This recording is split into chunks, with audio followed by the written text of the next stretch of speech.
Misalda qeyd olunub ki, dərsimiz metalın çapılma texnologiyasıdır və bu dərsi daha da praktik etmək üçün müəllim dərsə qələm gətirir. Onun üzərində izahlar verir. Bu zaman şagirdlər bu mövzuya daha da həvəslə yanaşır. Burada milli kurikulumun hansı prinsipi reallaşmış olur? Şagird əgər dərsə həvəslə yanaşırsa, şagird əgər dərsə cəlb olunursa, bu zaman müəllim milli kurikulumun hansı prinsipini reallaşdırmış olur? Hər birimiz yazıb baxacağıq.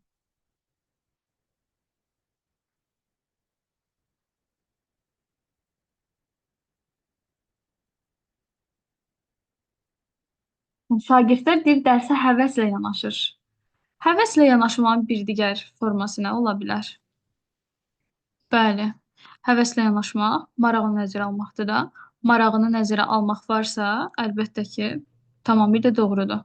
Olacaq. Şagird yönümlülük. Müəllim bəs əvvəlcədən sinifə aparacağı qələmi hazırlayıb qoysaydı evə, stol masanın üzərinə. Bu zaman hansı prinsip olardı? Məsələn, uşaqlara sabah qələm aparacaq, amma resursu bugündən hazırlayır. Bəli, resursu bugündən hazırlamaq, əvvəlcədən hazırlamaq nə olur? Nəticə önəmli olur, bəli.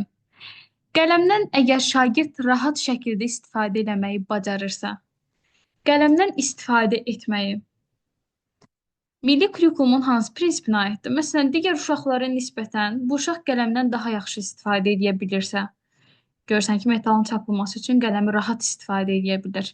Onun bu hərəkətləri rahat icra edə bilmə qabiliyyəti milli kurikulumun hansı prinsipindən irəli gəlmiş olur? Hərəkətləri rahat icra edə bilmə qabiliyyəti. Əgər hərəkətdən söhbət gedirsə, müəllim onun istedadını nəzərə almaq söhbəti falan yoxdursa, müəllim qoşulmursa bu məsələyə, şəxsiyyət yönümlülük. Amma müəllimlər, məsələn, desəydi ki, müəllim onun bu istedadını nəzərə alaraq dərsdən sonra onunla məşğul olur. Məşğul olur ki, bu bacarığı daha da inkişaf eləsin. Bəlkə onu peşə məktəbinə göndərmək istəyir, məsələn. Nə olacaq? İstedadını nəzərə almaq əlbəttə ki, şagird yönümlülük olmuş olacaq. Tamamilə doğrudur. Təhsil verənlərin, gəlin bunun cavabını qoyaq, sonra keçək. Təhsil verənlərin hüququna aid olmayan variantı seçin. Təhsil müəssisəsinə, tədris dilinə, xarici dili, tam orta təhsil səviyyəsinə, təhsilin təmayülünü sərbəst seçmək.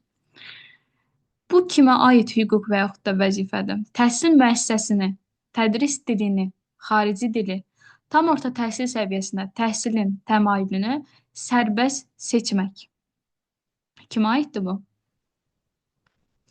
Bu kimə aid olan xüsusiyyətdir? Əlbəttə ki, uşaq istədiyi məktəbi, istədiyi dili, istədiyi təmayülü seçə bilər. Məsələn, birinci qrupa hazırlaşan sinifdə olmaq istəyir və yaxud da üçüncü qrupa hazırlaşan təmayül sinifində olmaq istəyir, onu özü seçir. Biz ona qarışmırıq. Bu təhsil alana aiddir. Təhlükəsiz iş və normal təhsil şəraiti ilə təmin olunmaq. Təhlükəsiz iş deyəndə kimin iş yeri deməkdir? Bizim iş yerimizdir də. Bu təhlükəsiz işdən təmin olunmaq əlbəttə ki, təhsil verənə aiddir. Tamamilə doğrudur. Şərəf və ləyaqətinə hörmətlə yanaşılmasını tələb etmək. Düzdür, hamısına biz şagirdə də hörmətlə yanaşırıq, o sözsüz. Amma hörmətlə yanaşılmasını tələb etmək. Bir var insan hüquqlarına zidd hərəkətlərdən müdafiə olunub şərəf ləyaqətinə hörmətlə yanaşılmasını tələb etmək. Bir də var ki, birbaşa şərəf ləyaqətinə hörmətlə yanaşılmasını tələb etmək təhsil verənə. Bəli, aiddir. Yeni ixtisas almaq, staj keçmək, ixtisas və elmi dərəcəsini yüksəltmək. Bu onsuz bilirik ki, əlbəttə bəli, təhsil verənə aiddir. Amma desəydim ki, ixtisasını artırmaq, qabaqcıl pedaqoji təcrübələri öyrənib tətbiq etmək. Bu nə olardı bəs? Burada olsaydı məsələn, ixtisas almaq yox, ixtisasını artırmaq. Əlbəttə bəli, artıq bu onun hüququ olmayacaqdır. Hər birimiz ixtisasımızı artırmalıyıq müəllimlər. Yəni öz üzərimizdə çalışmağı bacarmalıyıq. Mükafatlandırılmaq və təltif olunmaq. Məsələn, sertifikasiyadan bal toplamısansa, keçidi keçmisənsə, sertifikat verilir sənə və verilməlidir də. Çünki yaxşı işinə görə mükafat tələb edə bilərsən. Bu olur təhsil verənin hüququ. Müəllimlər, sağlam həyat tərzi keçirtmək təhsil alanın hüququ idi, yoxsa vəzifəsi? Sağlam həyat tərzi keçirtmək. Sağlam həyat tərzi keçirtmək. Yox, hüquq deyil. Vəzifədir əlbəttə. Bəli, təhsil alanın vəzifəsidir ki, pis vərdişlərdən uzaq olsun. Ev tapşırıqlarını vaxtında və keyfiyyətlə yerinə yetirmək. Ev tapşırıqlarını vaxtında və keyfiyyətlə yerinə yetirmək. Təhsil alanın vəzifəsidir, yoxsa hüququ? Əlbəttə vəzifəsidir. Vaxtında yerinə yetirməlidir. Bir aydan sonra tapşırıq gətirə bilməz. Təhsil müəssisəsində vəzifə tutmaq, seçkili vəzifələrdə seçmək və seçilmək. Təhsil müəssisəsinə vəzifə tutur, üstündə də çıxır. Bu indi təhsil verənin, yəni müəllimin hüququdur, yoxsa vəzifəsi? Təhsil müəssisəsinə vəzifə tutmaq, seçkili vəzifələrdə seçmək və seçilmək. Əlbəttə, bəli. Doğrudur müəllimlər. Təhsil verənin hüququdur, istədiyi zaman çıxa bilər. Bəs məktəb kollektivi ilə əməkdaşlıq edib, məktəb kollektivi ilə əməkdaşlıq edib işgüzar nüfuzu qorumaq. Bu kimə aiddir? İşgüzar nüfuzu qorumaq indi valideynin vəzifəsidir, yoxsa hüququ? Kollektivlə əməkdaşlıq edib işgüzar nüfuzu qorumaq. Valideynin vəzifəsi.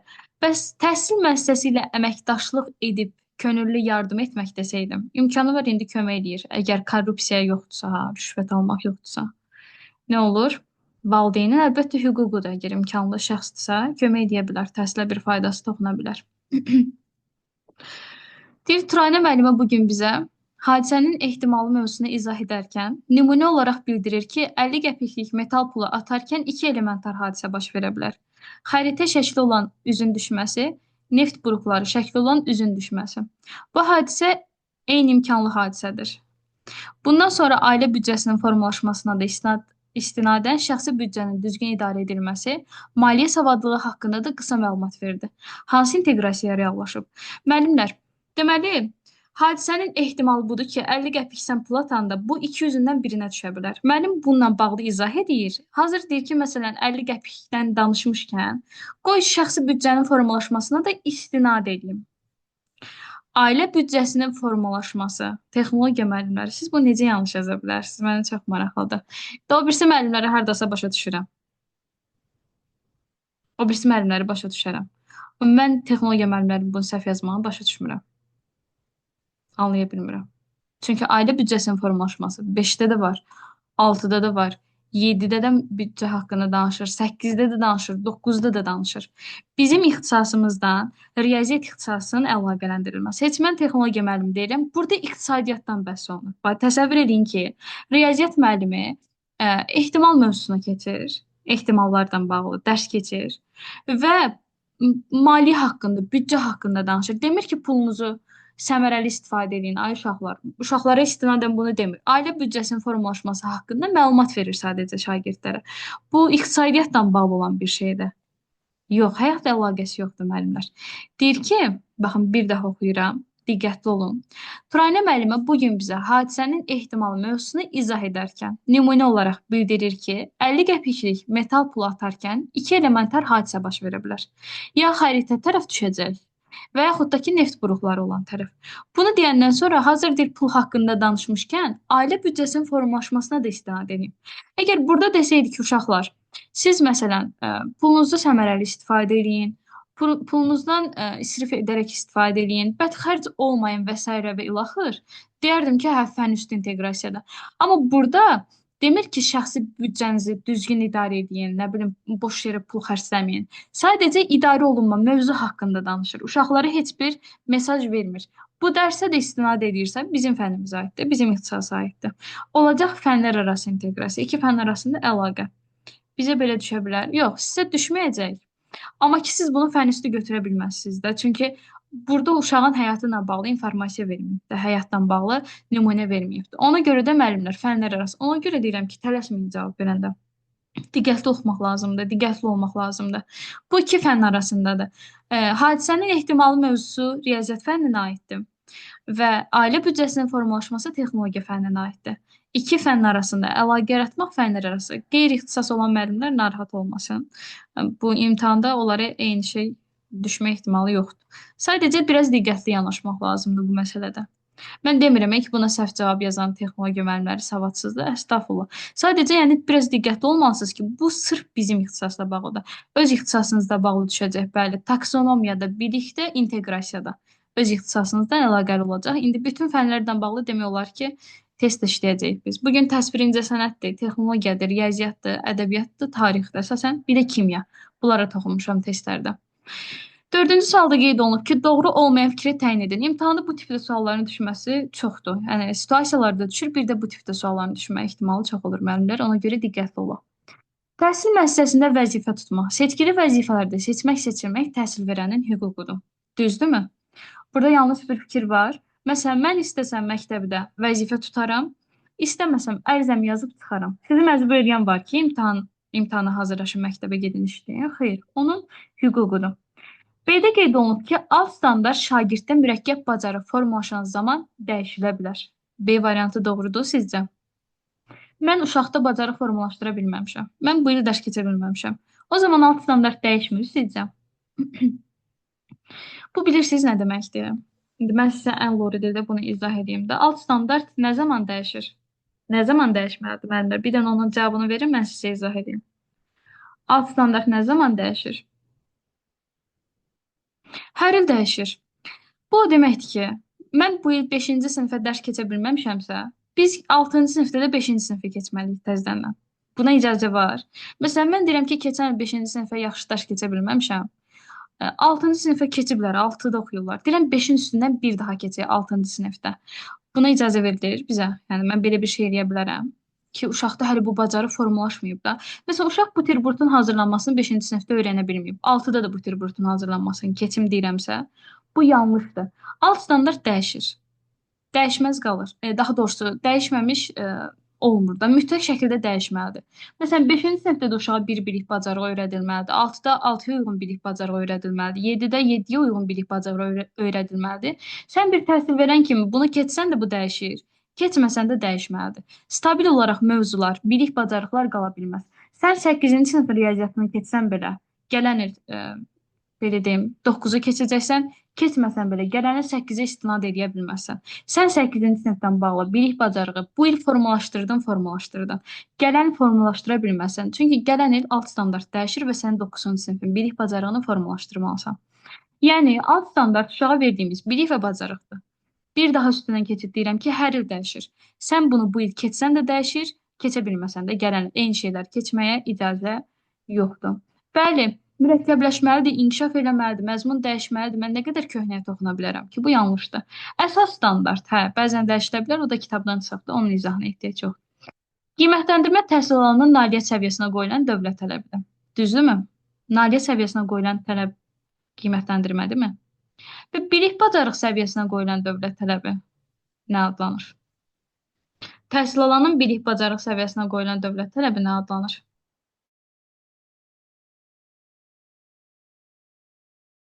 Yox, məzmun standartı kitabdan çıxarılıb. Köhnə standartları öyrənən müəllimlər məzmun standartıdır, əsas standartı yoxdur kitabda. Alt standart bilik bacarıq səviyyəsinə qoyulan dövlət tələbidir. Bəs bilik, bacarıq, vərdiş səviyyəsinə qoyulan dövlət tələbi nədir? Bilik, bacarıq, vərdiş səviyyəsinə qoyulan dövlət tələbi. Bu nə olur? Bilik, bacarıq və vərdiş səviyyəsinə qoyulan dövlət tələbi nə olacaq? Əlbəttə, bəli, dövlət standartı bilik, bacarıq, vərdiş səviyyəsidir.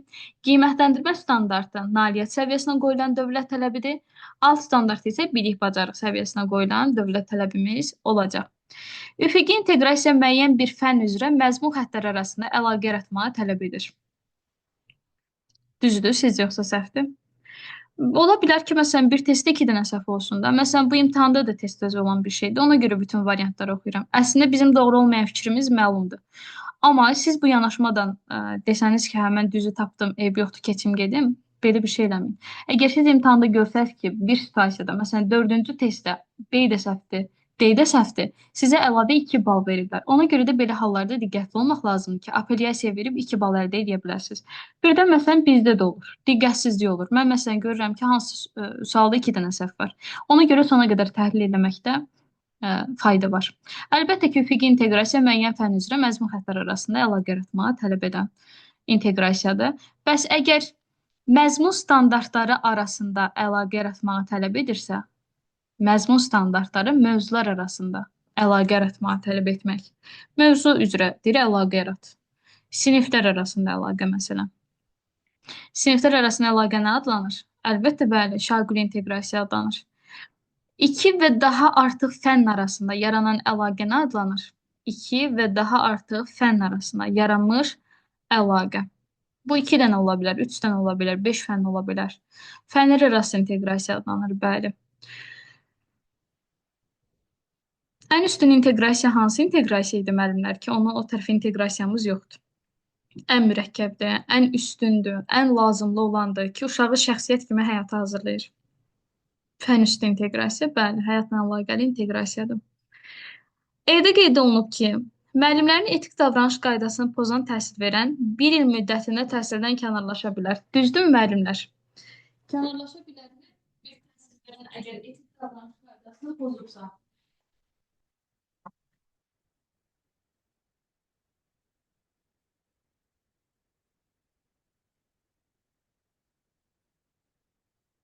Əlbəttə, bəli. İndi tutaq ki, insanam da bir dəfə səhv eləmişəm, məktəbə çirkli geyimdə gəlmişəm. O dəqiqə məni bir il kənarlaşdırırlar məktəbdən.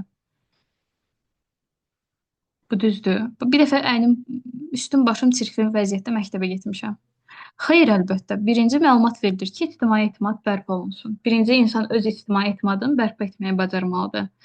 Tənqid olunmalıdır. Tənqiddən nəticə çıxartmırsa, bəli, xəbərdarlıqdan nəticə çıxartmırsa, əlbəttə ki, kənarlaşır. Amma bir dəfə mən indi insanam, səhv elədim, o dəqiqə məni məktəbdən çıxartsınlar, yəni bir il müddətinə belə bir şey ola bilməz əlbəttə. 5-də qeyd olunub ki, bu gün həm hazırlıqda, həm də dərsdə rasional ədədlər mövzusuna keçən Talih müəllim hazırlıqda daha yaxşı nəticə göstərən şagirdlərlə məşğul olaraq onları daha da təkmilləşdirir, bütün suallarını cavablandırırdı. Zəif şagirdlər isə verilmiş bir neçə tapşırıq üzərində işləyirdi. Burada hansı pedaqoji tələb pozulubdu? Hazırlıqda da rasional keçmişik, məktəbdə də rasional keçmişik. Talih müəllim bilir ki, ən yaxşı oxuyan uşaqlar hansılardır? Sinifdə də onunla məşğul olur ki, onsuz da bunlar yaxşı oxuyanı da, qoy bunları biraz da təkmilləşdirim. O birisləri də bir-iki dənə tapşırıq verim, qoy başlarını qatsınlar həmən tapşırıqdan. Bu zaman hansı pedaqoji tələb pozulur ki, müəllim uşaqlar arasında qərəzliliyə yol vermiş olacaq müəllimlər. Qərəzliyə yol verir də, bəli. Bəli. Əgər şagirdlər arasında fərq qoyursa, zəif, güclü anlayışı varsa, təhsildə bərabər imkanlar. İndi tutaq ki, bu situasiyada təhsildə bərabər imkanlar yoxdur da, işdə birdən tapanmadıq. Mən burada hansı tələbi götürə bilərəm? Əksər hallarda o tələblər yan-yana olmur, özüm qəsdən qoymuşam ki, görüm çaşacaqsınız. İkisinin bir yerdə verilmə ehtimalı hardasa %5%-dir. Amma mən qoydum ki, siz onu görəsiniz orada. İnklüzivlik götürmək olar. Bəli, əgər bu situasiya varsa və həmən situasiyada təhsildə bərabər imkanlar yoxdursa, burada inklüzivliyi götürmək düzgün hesab oluna bilər müəllimlər. Çünki inklüzivlikdə də fərq var. Fərq qoymaq bərabər imkanlardır, bir də inklüzivlikdir. Kimya dərsində atomun quruluşunu keçdikdən sonra müəllim şagirdlərə elektronlar haqqında nə bilirsiniz sualını ünvanlayır. Sualı cavablandıran şagird bəzi yerlərdə yanlışlar etsə də, müəllim ona bildirir ki, bir qədər təkrar etməklə o bu problemi aradan qaldıra bilər. Burada hansı pedaqoji tələb reallaşır? Dərs danışanda səhv eləyir. Deyirəm, bir qədər təkrar elə. Demirəm, səhv danışırsan, düz danışırsan. Bəzi yerlərdə xırda səhvlərin var.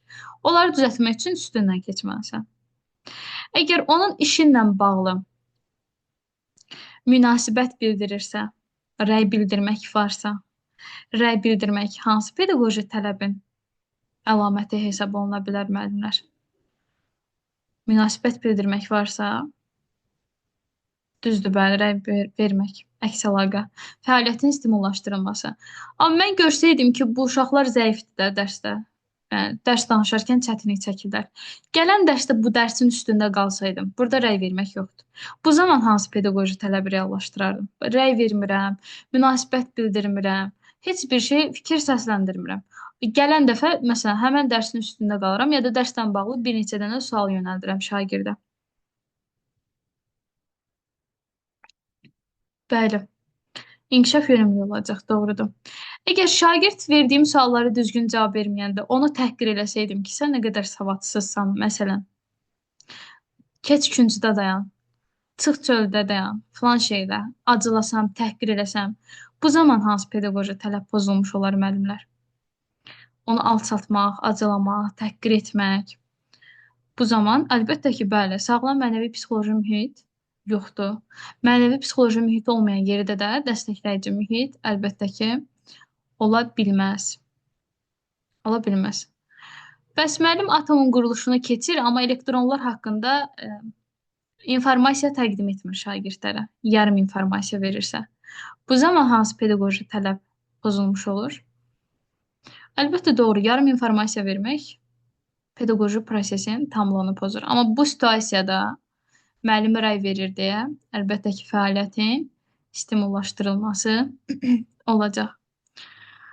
Bugün 22 Mart Down sendromlar günüdür. Bu münasibətlə məktəbdə tədbir keçirilir. Bu tədbirin səbəbi məktəbdə inklüziv mühitin yaradılmasıdır. Lakin müəllim məktəbdə olan bəzi inklüziv şagirdlərin tədbirdə iştirakına mane olur.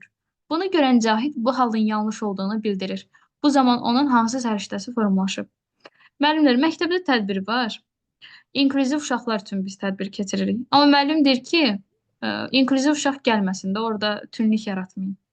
Həmən uşaqlara mane olursa, Cahid də deyirsə ki, müəllimə, buna haqqınız yoxdur da ki, onun haqqını əlindən alasınız. Onun tədbirdə iştirak etmək öz hüququdur. Əgər şagirdin haqqını müdafiə edirsə və yaxud da öz haqqını müdafiə edir, öz vəzifəsini icra edirsə, bu zaman deyir, onda hansı səriştə formalaşıbdır? Bəli, bəli. Əgər haqqın tərəfdarıdırsa, haqqını danışırsa, düzgün danışırsa, insan hüququnu müdafiə etməyi bacarırsa ki, onun da haqqıdır ki, bu tədbirdə iştirak eləsin, sağlam olmayan uşaqlar kimi, əlbəttə olacaq demokratiya və insan hüquqlarına hörmət. Dərs müddəti zamanı müəllim iş planını düz qurmadığı üçün davamlı dərsdə boşluq yaranır və çətin situasiyalardan necə çıxacağını bilmir. Dərsin yekunlaşmasına rəğmən hələ də qiymətləndirmə prosesi yekunlaşmayıb və şagirdlərin nailiyyəti ölçülməyib. Burada hansı etik davranış qaydası pozulubdur? Müəllimlər, plan qurmayıb, necə gəldi dərs keçir? Necə gəldi dərs keçdiyi üçün də dərs yekunlaşmır. Yekunlaşanda da qiymət yaza bilmir. Problem yarananda bilmir qarşısını necə alsan. Qeyri-peşəkar nümunə olur şagirdlərə. Düzgün iş icrasını bacarmır. Əgər müəllim işini düzgün tutmağı bacarmırsa, səmərəli bir mühit yarada bilməyibsə, bu zaman hansı etik davranış qaydası pozulub deməkdir? Bacarmır da, nə edirsə, məsələn, problem yaranır, B planı yoxdur. İş görə bilmir, işini alındıra bilmir, qiymətləndirmə hələ olmayıbdır, dərs yarımçıq qalıbdır. Belə bir müəllimi biz peşəkar müəllim deyə bilmirik. Əgər bu cür dərs keçmək varsa, deməli o tamamilə doğrudur. Keyfiyyətsiz dərs keçən müəllim vicdanlı davranışı pozubdur. Bəs milli kurikulumun hansı prinsipini reallaşdıra bilməyibdir? Milli kurikulumun hansı prinsipini reallaşdıra bilməyib? Plan qurmayıb. Yox, tamlıq milli kurikulum prinsipidir. İndi deyirsiniz ki, ay müəllim, qiymətləndirmə də aparmayıb da. Niyə görə qiymətləndirmə olmasın? Qiymətləndirməni bilirsiniz niyə apara bilməyib? Çünki əvvəlcədən düzgün formada plan hazırlaya bilməyibdi. Planını düzgün qursaydı, bəli, nəticəsini düzgün aparsaydı, qiymət də yazardı, dərsini də yaxşı keçərdi. Sadəcə dərsini planlaşdırmağı bacarmayıb da. Bəli. Sadəcə dərsini yaxşı. Bəs pedaqoji prosesin hansı tələbi pozulubdur? Hansı pedaqoji tələb pozulubdur? Müəllim əgər dərsini yekunlaşdıra bilmirsə, yarım-yarımçıq dərs keçirsə, hansı pedaqoji tələb pozulmuş olur? Siz bunları bilirsiniz hamısını. Yarım-yarım dərs keçir. Bəzi şey keçir, bəzisi qalır. Qiymət verir, ev tapşırığı qalır. Yarımçıq iş icra edən müəllim hansı pedaqoji tələbi pozmuş olacaq? Pedaqoji prosesin tamlığı pozulmuş olacaq da, bəli, tamlığı pozmuş olar, əgər düzgün şəkildə dərs keçməsə. Hər gün Dil Nurlan dərsə ən azı 15 dəqiqə gecikirdi. Bunun səbəbinin nə olduğunu öyrənmək üçün müəllim valideynlə danışdıqda isə Nurlanın son zamanlarda ağır depressiya keçirdiyini öyrənir. Bunun əsasında Nurlan gec yatır və sabah qalxmaqda problemlər yaşayır. Nurlanı psixoloqa yönəldən müəllim bu söhbəti uşaqların yanında açmadan sadəcə valideyn psixoloqla bu məsələni həll etməyə çalışırdı. Hansı etik davranış qaydası reallaşıb? Bilir ki, uşağın psixoloji sarsıntısı var, depressiyadadır, özünü yaxşı hiss eləmir. Bunu valideyndən xəbər tutan kimi psixoloqa müraciət edir ki, o psixoloqa bildirə bilər. Və valideyn, psixoloq arasında, uşaqla öz arasında bu məsələni həll etməyə çalışır. Da gedim müəllimlər otağında danışım, uşaqların yanında danışım, qohumun yanında danışım, qonşunun yanında danışım söhbəti yoxdur. Bilir ki, bu məsələnin ancaq türklər demiş mühattabı valideyndir, psixoloqdur, bir də müəllimdir. Yaymaması, heç kimin yanında danışmaması. Əlbəttə ki, insan hüququna hörmət olacaq. İnsan hüquqları olacaq. Çünki gizli saxlayır. Görürsüz, aşkara çıxartmır. Aşkara çıxartmaq yoxdursa, gizli saxlamaq varsa, insan hüquqlarına hörmət reallaşır. Amma aşkara çıxartmaq varsa, insan hüquqlarına hörmət pozulur. Yo, eyni şey inkarda da olanda eyni şeydir, təsdiqdə də olanda da. Konfidensiallığın yeni adıdır. Bəli, konfidensiallığın yeni adı insan hüquqlarına hörmətdir. İmtahana son 3 ay qalıb və Kənan aylarla çalışmasına baxmayaraq heç bir şey bilmədiyini düşünür. Bax sizin kimi. Bunun psixoloji olduğunu anlayaraq bir gün özünə istirahət verir və zehnini təmizləyir. Daha sonra dərslərinə qaldığı yerdən davam edir. Situasiyaya əsasən hansı kompetensiya reallaşıb? Olur da insanda deyir, heç nə bilmirəm. Bütün günü test işləyir, bütün günü tapşırıq yazır, deyir, mən heç nə bilmirəm. Gedib imtahanda yaza bilməyəcəm.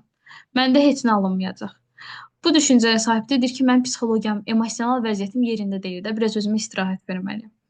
Əgər bu düşüncədən sağlamlığını qoruyursa, həm fiziki, həm psixoloji, həm emosional, bu zaman hansı kompetensiya reallaşmış olacaq müəllimlər? Bu hamımızda olur. O vaxt mən müdavim olanda da fikirləşirdim ki, oxuyuram, yadımda heç nə qalmır. Əsas da ixtisasdan. Oxuyuram, problemlər yaşayıram. Bu psixolojidir müəllimlər. Bu insan özündən asılı olan bir şey deyil. Hər nə qədər yaxşı bilən adam da olsa imtahan stresinə görə əlbəttə ki, bu düşüncəyə sahib ola bilər. Ona görə də şəxsi sosial öyrənmək kompetensiyası reallaşmış olur. Özünü tanıyır da psixoloji vəziyyətini tənzimləməyi bacarır. Ondan 12 keçdi, yoxsa hə? Yox.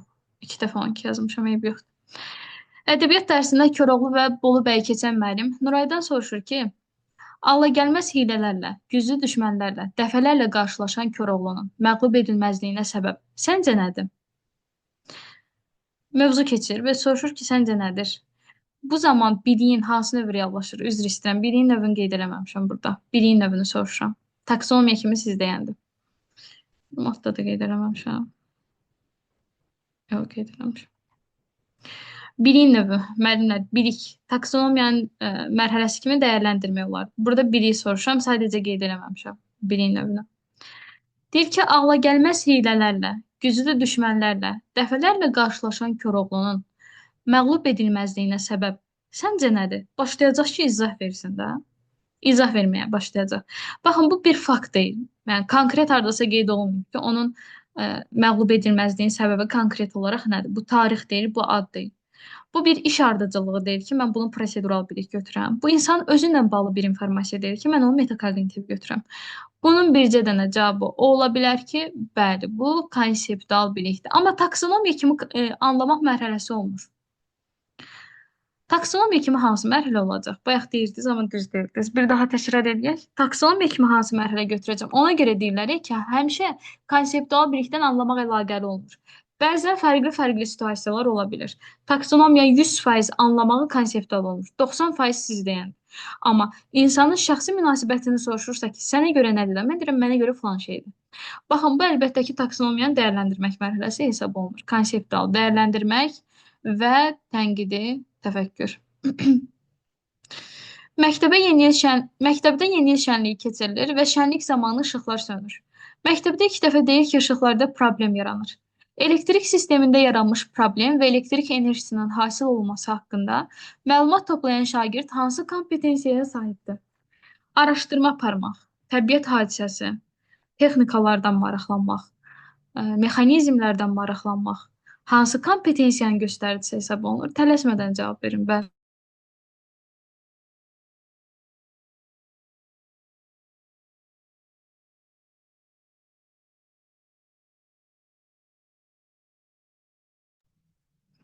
Bəli, araşdırmaqla bağlı olan, məsələn, bu elektrik enerjisi necə hasil olunur, külək niyə belə əsir, yağış necə yağır, sürət, tezlik, toplama, çıxma.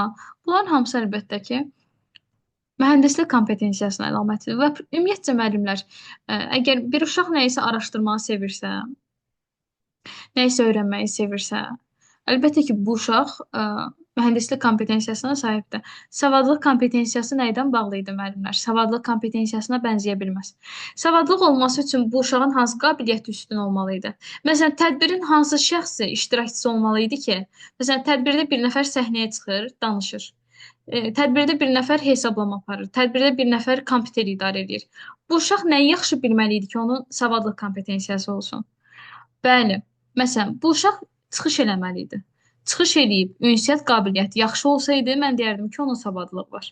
Amma burada çıxış etmək, ünsiyyət, bəli, söz bazası, zəngin lüğət ehtiyatı yoxdursa, mən bunu savadlıq kompetensiyası olaraq götürə bilməyəcəm. 13-də qeyd olunub ki, 8-ci sinifdə oxuyan Gülzar biologiya Respublika Fənn Olimpiyadasında iştirak edir və yüksək nəticə əldə edib yarımfinala qədər gəlib çatır. Bu nailiyyətinə görə sinif yoldaşları onu təbrik edərək onun öyrənmə strategiyası ilə maraqlanır. Dərs sistemi və disiplini haqqında yoldaşlarını maarifləndirən Gülzarın hansı biliyi inkişaf edibdir? Məsələn, deyir ki, mən biologiyadan filan nəticəni əldə edə bilmək üçün bu qədər oxuyurdum, bu qədər test işləyirdim, bu qədər üzərimdə çalışırdım. Cavab yazarkən çatda tələsməyin, bir fikirləşin ondan sonra müəllimlər. Ola bilər ki, suallar sizə rahat gəlsin, lap əla. Amma tələsməyin. Biliyin hansına dəyərləndirmək biliyin növbə hesab oluna bilməz axı. Dəyərləndirmək biliyin növbə hesab oluna bilməz. Nə olacaq? Əgər şagird öz üzərində çalışmağı bacarırsa, özünü tanıyırsa, özünün strategiyasını qurursa, əlbəttə ki, onun metakognitiv biliyi formalaşmış olacaq. Metakognitiv də əlbəttə özünlə bağlıdır da. Bəli. Azərbaycan xalq rəqslərində musiqi obrazlarını sadalayan şagird biliyin hansı növündən istifadə edir? Sadədir. Məsələn, Azərbaycan xalq rəqslərində musiqi obrazları hansılardır? Bunu sadala.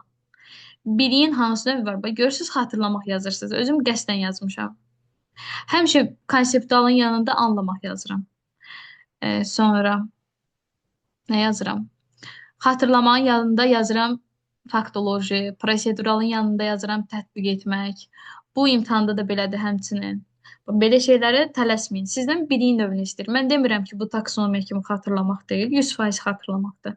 Amma mən sizdən taksonomiya soruşmuram, axı situasiyada sizdən taksonomiya soruşulmur. Situasiyada sizdən bilik soruşulur. Bilik olaraq da faktoloji bilikdir. Əlbəttə, əgər şagird hər hansı bir şeyi sadalayırsa, taksonomiyaya görə xatırlama, biliyə görə faktoloji əlbəttə. Novruz bayramı üçün təşkil edilmiş şənlikdə öyrəndikləri əsasında Xan Çobanı milli rəqsimizi oynayan Yasində psixomotor taksonomiyasının hansı səviyyəsi formalaşıb? Novruz bayramına görə şənlik təşkil edilmişik, tədbirimiz var. Öyrəndiyi əsasında Xan Çobanı rəqsini oynayır. Burada Yasinin hansı səviyyəsi, yəni psixomotor üzrə hansı səviyyəsi formalaşıb? Öyrəndiyi əsasında, bildiyi əsasında, bacardığına əsasən, əlindən gələn budur da, bunun hələ ki bildiyi budur. Bəli. Əlbəttə, bəli. Dəqiqlik. Bəs şagird əgər Xan Çobanı rəqsini sinif yoldaşını izləyərək oynasaydı, izləyir, o necə oynayırsa, bu da elə oynayır. Onun oynadığı kimi oynaması hansı mərhələyə aid olmuş olardı? Ona baxıb oynayır, görüb oynayır, kopyalayır onu. İmitasiya olardı, əlbəttə imitasiya eləmiş olur. Rəqs müəlliminin göstərişinə əsasən Xan Çobanı rəqsini oynasaydı, bəs kənarda müəllim deyil, bu da onu icra edir. Müəllimin göstərişi təlimatı varsa, müəllimin göstəriş təlimatı əlbəttə ki, manipulyasiya olardı, göstəriş var. Əgər şagird Xan Çobanı rəqs edirsə, bu situasiyada öyrəndiklərinə əsasən söz yoxdur. Novruz bayramı üçün təşkil edilmiş şənlikdə şagird Xan Çobanı milli rəqsini oynayır. Sadə, mahnıya uyğun rəqs edir. Hansı olardı? Sadə formada varsa, əlbəttə artikulyasiyada yanında heç bir açar söz yoxdur. Artikulyasiya mərhələsi hesab olunardı. Bəs onun rəqsinə hər kəs heyran qalırsa, onun rəqsinə hər kəs sevirsə, elə qəşəng oynayır ki, hamı ona heyran qalır. Bütün toylarda, məsələn, həmişə onu çağırırlar, bütün tədbirlərdə həmişə oynayır. Axı xarakterizə etmə emosionalın səviyyəsi də müəllimlər. Təbiiləşmə olardı. İndi burada öyrəndikləri əsasında oynayırsa, əlbəttə olacaq. Keçən il fiziki tərbiyə imtahanında belə bir sual düşmüşdü. Düzdür, fiziki tərbiyənin özünə uyğun idi, amma dəqiqlik mərhələsinə uyğun idi. Öyrəndikləri əsasında var idi. Yadımda hələ də qalıbdı. Baxın, bu dəqiqlikdir. Bəli, bəli. Fiziki tərbiyə müəllimi də buradadır, özü bilir, təsdiqləyir. Ejen Delacroix rəng kontrastının dahi sənətkarı mövzusunu keçən müəllim şagirdlərə Delacroix'ın yaradıcılığının mühüm xüsusiyyətlərini araşdırmağı şagirdlərə tapşırır. Burada idrak taksonomiyasının hansı səviyyəsi formalaşıb? Deyir ki, Delacroix'ın yaradıcılığında bəzi xüsusiyyətlər var, hansı ki, onlar mühümdür. Həmin mühüm hadisələri araşdır. İndi bunun yaradıcılığında təkcə müəyyən hadisələr yoxdur ki, çox hadisələr var. Amma deyir ki, mühüm olanları araşdır, vacib olanları axtar, lazım olanları tap. Mühim, vacib, lazım. Bəli, ayrı-seçkilik varsa situasiyada. İndi onun yaradıcılığının mühüm xüsusiyyətlərini axtarıb tapmalıdırsa, nə olacaq? Təhlil etmək mərhələsi olsaydı. Desəydi ki, yaradıcılığına münasibət bildirin, onun rəng kontrastına qatdığı faydalardan bağlı. Sizin münasibətiniz necədir? Mən deyirəm ki, mənə görə ondan da üstünlər var. Sadəcə məsələn o tanınıb. Tutaq ki, öz düşüncəmdir də bu. Tanınmışlardan biri olsa da filan kəs ondan da daha yaxşı tövhələr veribdi. Mən öz düşüncəmi bildirirəmsə, bəli, təsvir sənət müəllimlərinə bu sual düşə bilər. Dəyərləndirmək mərhələsi olardı.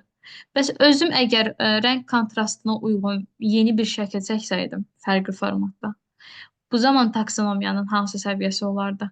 Yeni bir şəkil çəkirəm, yeni bir şey, yeni bir əlamət, fərqlilik, göstəriş nə hesab oluna bilərdi? Deyin görüm.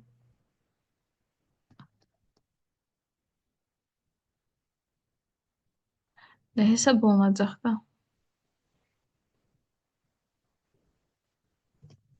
Yaratmaq olacaqdı əlbəttə, yaratmaq olardı, bəli. Bəs Delacroix'ın əsərlərindən bir neçə dənəsini sadalasaydı nə olardı?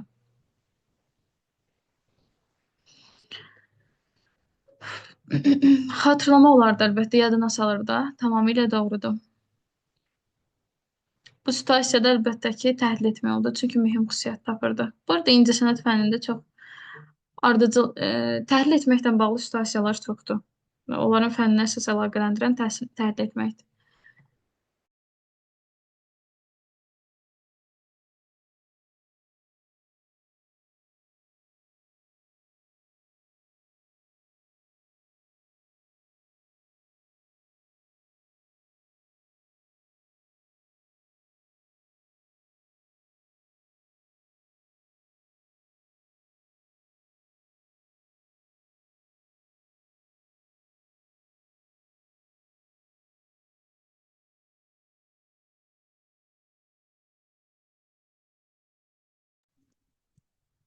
Müəllim, bir dəqiqə mən üzr istəyirəm. Müəllimdir ki, qoşula bilmirəm mən. Onu da link atım. Geri qalmasın.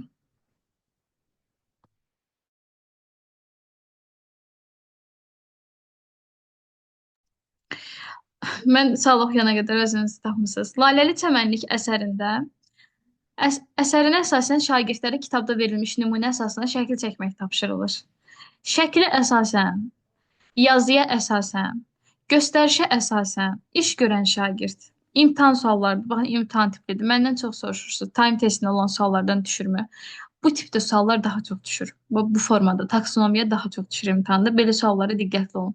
Əgər bəli, nümunə verilib, nümunəyə əsasən edirsə, cansızdır da, cansız bir şey əsasən iş görmək manipulyasiyadır. İndi Laləli çəmənlik əsərini mən çəkirəm lövhədə, meydanda.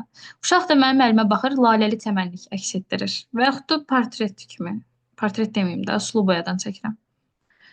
Mənə baxıb çəkirsə, əlbəttə ki, olacaq imitasiya. Tamamilə doğrudur. İmitasiya. Bəs əgər şagird bildikləri əsasında öyrənib ki, çəmənlik şəklini belə çəkmək daha yaxşı olar. Bildikləri əsasında laləli çəmənliyi çəkirsə, Hansı mərhələ hesab olunacaq? Əlbəttə dəqiqlik olur da. Qısa müddət ərzində çəkib müəllimə təhvil versəydi. Məsələn, elə uşaq var bizim məktəbdə. Fidandır deyəsən adı. Çox gözəl ələ qabiliyyəti var. Deyirsən şəkil çək, görsən ki, 45 dəqiqə yekunlaşmamış, artıq şəkil çəkib sənə təhvil verir. Təbiləşib də, bəli, aydındır da, o 45 dəqiqəyə çəkdiyi şəkli bəlkə də biz otursaq 24 saatda çəkib yekunlaşdıra bilmərik. Çünki onun üçün təbii bir halda, adi bir halda şəkil çəkmək, təbiiləşmədir. Və Laləli çəmənlik əsərini çəkdikdən sonra fərqli rənglərdən istifadə eləsəydi, məsələn, laləni görürsən ki, yaşıl rəngdə çəkib, çox maraqlı formada. Bu nə olardı? Yaradıcılığı var da, bəli. Əlbəttə ki, tamamilə doğrudur. Artikulyasiya olardı. Amma burada artikulyasiya götürə bilmirik, çalışıb götürəcəkdim. Burada götürürük müəllimlər. Nümunə əsasına manipulyasiya. Bəli, nümunə əsasına manipulyasiya götürmüş olacaq əlbəttə. İmpressionizmdə rəngkarlıq və heykəltaraşlıq arasında hansı əlaqələr mövcuddur? İmpressionizmdə. Baxın, bu termindir. Təsvir incəsənətin termini. Deyir ki, impressionizmdə rəngkarlıq və heykəltaraşlıq arasında hansı əlaqə mövcuddur? Sualını cavablandırarkən şagird idrak taksonomiyasının hansı mərhələsindədir? Yox, faktoloji olduğuna görə demirəm, müəllimlər. Yəni deyirəm ki, impressionizm təsvir incəsənətin terminidir. Əgər sizdən soruşulsa ki, bu nədir? Hə, o termin olardı, o mənada deyirəm. Amma sizdən soruşur ki, rəngkarlıq və heykəltaraşlıq arasındakı hansı əlaqə var və taksonomiyanı soruşur həmçinin burada. Taksonomiyanı soruşması hansı mərhələ olaraq götürülür? Fərqini soruşur. Heç bu impressionizm sözü yoxdur. Rəngkarlıq və heykəltaraşlıq sözü var. Deyir, bunların arasındakı fərq nədir? Bəli, bu desək ki, heykəltaraşlıq neçənci ildə yaradılıb? Heykəltaraşlıq termini. O zaman taksonomiyanın hansı mərhələsi olardı? Heykəltaraşlıq termini neçənci ildə yaradılıbdı? Xatırlayardı da, bəli. Heykəltaraşlığa əsas töhfə verən şəxsləri araşdırın. Heykəltaraşlıqda əsas töhfə verən şəxsləri araşdırın. İndi heykəltaraşlığa çox adam töhfə verib, amma mənə ən əsaslar lazımdır, ən vaciblər lazımdır, ən mühümləri lazımdır ki, bunlar kimlərdir?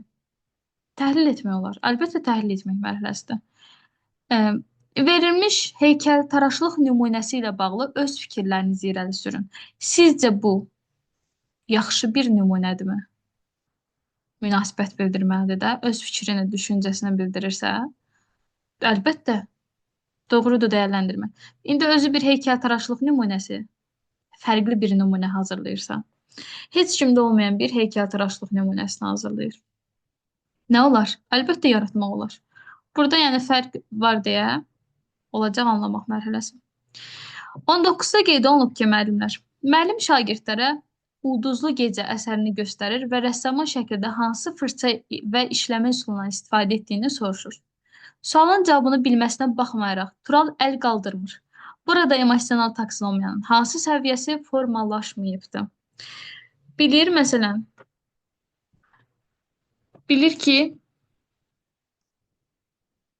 nədir də cavab? Nələrdən istifadə olunub? Amma müəllimlər cavab vermir. Çünki, bəli, utanır. Utanma hansı səviyyənin əlaməti hesab olunur? Uşaq desəydi ki, siz bu mövzunu verməmişsiniz axı, mən ulduzlu gecə haqqında məlumata sahib deyiləm. Bu zaman hansı səviyyə zəif olardı?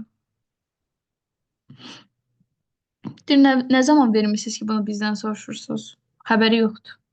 Əlbəttə ki, xəbəri yoxdursa, informasiyanı nə etməyib? Qəbul eləməyib də, almayıb informasiyanı. Bəs əgər bilirsək ki, təsvir incəsənət fənnində son mövzunu yaxşı cavablandıra bilmədi, onu evdə təkrar edib, yenidən öyrənirsə, öz üzərində çalışırsa, bu zaman emosional taksonomiyanın hansı səviyyəsi reallaşardı? Bəli. Təşkil etmə mərhələsi olardı, özündən bağlıdır. Sinif yoldaşına bəs kömək eləsəydi ki, Ulduzlu gecə əsərində rəssamın fəaliyyətləri nələr olubdu? O da KSG-dən yaxşı nəticə əldə eləsin. Bu nə olardı? Bəli, kömək eləmək varsa, kömək etmək, dəstək olmaq. Yox, həmişə kömək eləmir axı xarakterizə etmək olsun. Bu insan bir dəfə kömək eləyir. Hər dəfəsində kömək eləsəydi bəs təsvir incəsənətdə. Həmişə kömək eləsəydi nə olardı bəs? Hər dəfə, həmişə, hər zaman kömək eləsəydi. Xarakteri olardı, xasiyyəti olardı. Bəli. Amma burada yəni əl qaldırmırsa, ümumiyyətcə sual vermək, cavab almaq. Cavab vermə mərhələsindən bağlı mənə kim bir dənə nümunə gətirə bilər? Məsələn, əl qaldırmağın özü cavab verməyin zəif olduğunu göstərir. Qaldırmamağın özü. Başqa cavab verməyin əlamətləri nə hesab oluna bilər ki, mən deyim ki, bu situasiyada bu cavab vermək olar. Bir dənə açar söz deyə bilərsiniz mən onunla bağlı.